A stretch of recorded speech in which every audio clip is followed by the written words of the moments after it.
Kita tadi sudah tahu, tidak hanya gas-gas itu aja, ya, tetapi juga kita lihat ada fiber, ada asap rokok gitu ya, tadi kan saya sebutkan juga, ya. Kemudian ada gas-gas yang mudah menguap gitu ya, volatile gas gitu ya. Kemudian tadi sumber-sumbernya udah tahu kan, ya.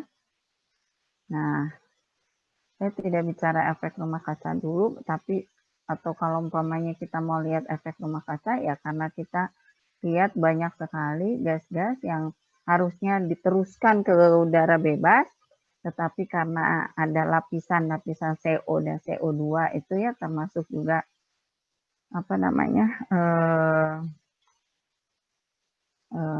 CFC gitu, sehingga yang harus diteruskan dia balik lagi, direfleksikan ke dalam bumi, sehingga kita akan merasakan lebih panas.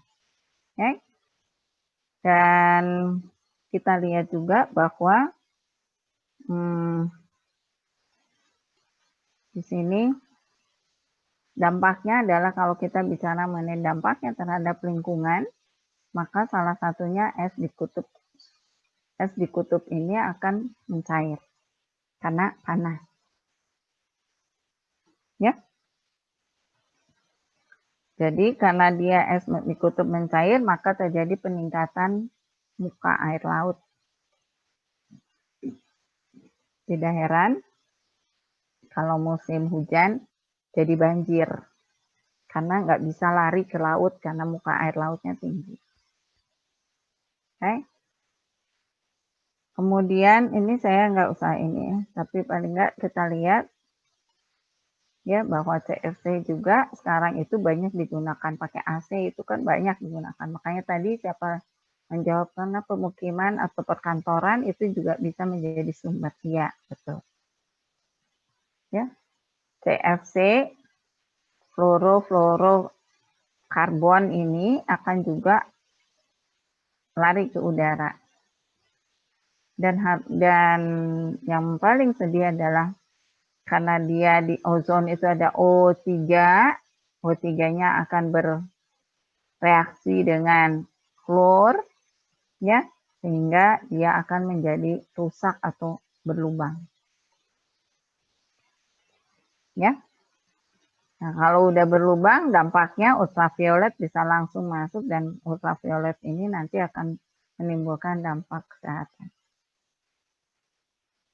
Kalau kita bicara mengenai efek terhadap manusia, salah satunya adalah kita bisa terkena atau salah satu dampaknya adalah kanker kulit. Ya. Bisa juga sunburn karena terlalu panas. Bisa juga katarak. Jadi banyak efek ya terkait dengan ini. Oke. Dan ini kita lihat di udara itu bisa macam-macam. Salah satunya adalah yang harus kita ketahui adalah mengenai partikulat matter. Ya. Saya tidak akan menjelaskan dulu mengenai dampak ini karena ini pasti akan banyak dan dampak ini macam-macam. Ya. Tapi kalian harus nyari sendiri. Dampak zat pencemar kimia dan fisik. Tadi saya sudah menyinggung fisik sebetulnya. Seperti electromagnetic radiation. Ya. Itu tuh udah banyak banget penelitian tentang itu. Jadi kalau sekarang ini banyak orang yang kanker otak gitu. Kenapa?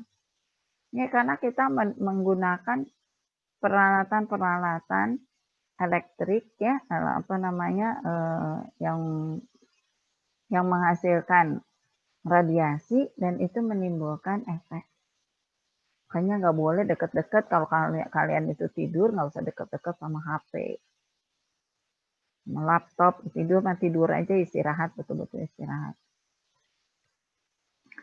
Jadi yang harus ini adalah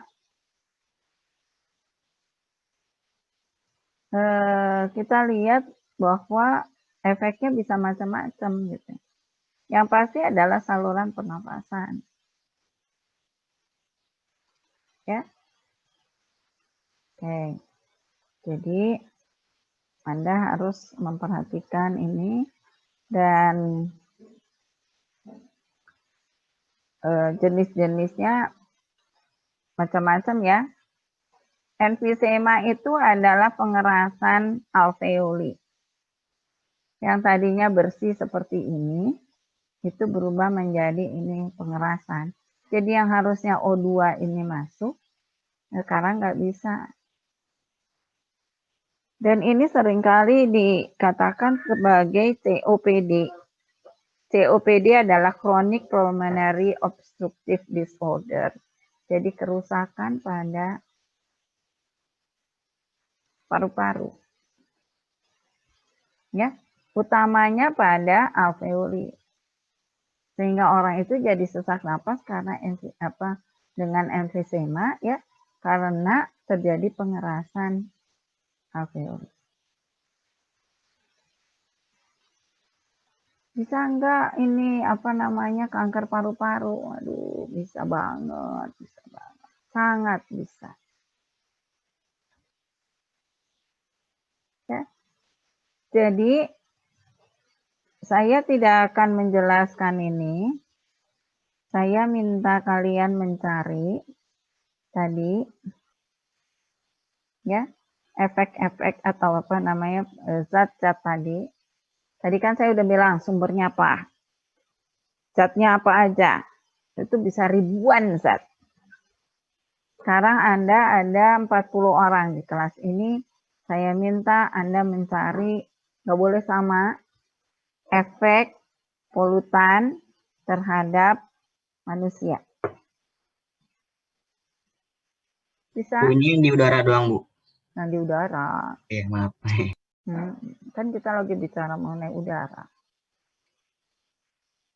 Boleh di industri, boleh di dalam industri, boleh di luar industri. Oh ya, satu lagi yang harus saya jelaskan adalah bahwa kita membedakan antara lingkungan udara bebas dan lingkungan udara tidak bebas.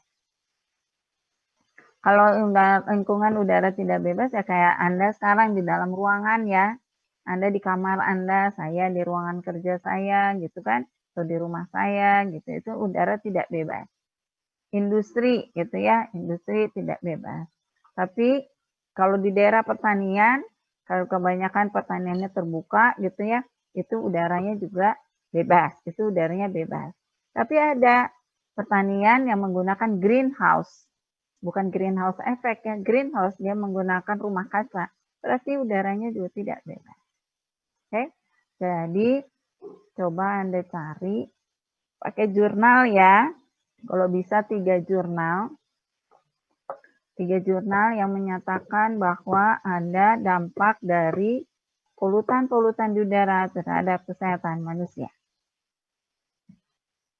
Kalau ada film-filmnya bagus. Kalau ada foto-fotonya bagus. Kalau kemudian Anda meresume apa sih dampaknya, kemudian apa yang harus dilakukan dengan pencegahan polutan-polutan tersebut. Jadi karena dia polutan berarti dia hasil aktivitas ya, termasuk aktivitas gunung api. Yang geologi Enggal bisa ngambil dari gunung api ya. Mungkin bisa, kan itu orang geologi tuh gitu ya. Atau dari pertambangan emas bisa. Atau pertambangan lain ya, banyak sekali soalnya pertambangan itu ya yang eksploitasi gitu ya. Kemudian dia juga bisa menghasilkan polutan-polutan di udara. Oke? Anda sudah absen belum? Ibu, sudah, Bu. Sudah absen? Sudah, Bu.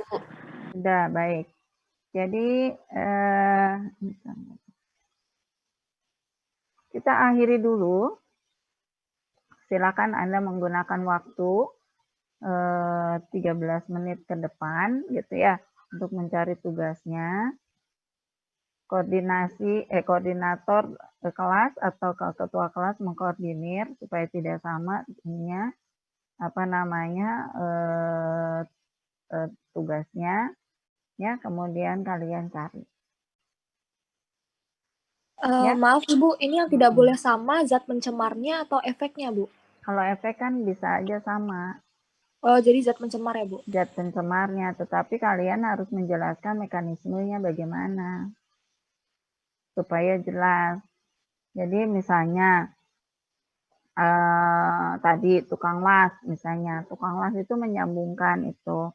Kemudian dari mana, gimana dia masuknya, ya? Ada kadmiumnya masuk lewat saluran pernapasan. Kemudian kemana ujung-ujungnya? Kadmium itu banyaknya ke tulang, ya. Jadi berarti kalau ada dia terkena penyakit itai bio gitu. Nah, salah satunya karena kadmium itu di tulang. Jadi terjadi pemendekan tulang. Nah, syukur-syukur ada kalian itu kreatif ya, kalian atau bisa nyari. Gampang banget kan sekarang.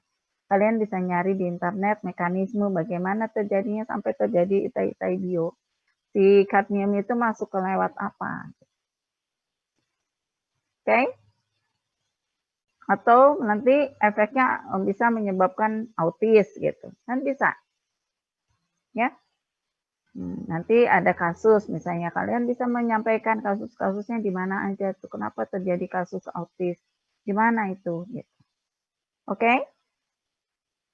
Bu, sama Ya. bentuknya Word apa PPT Bu? PPT.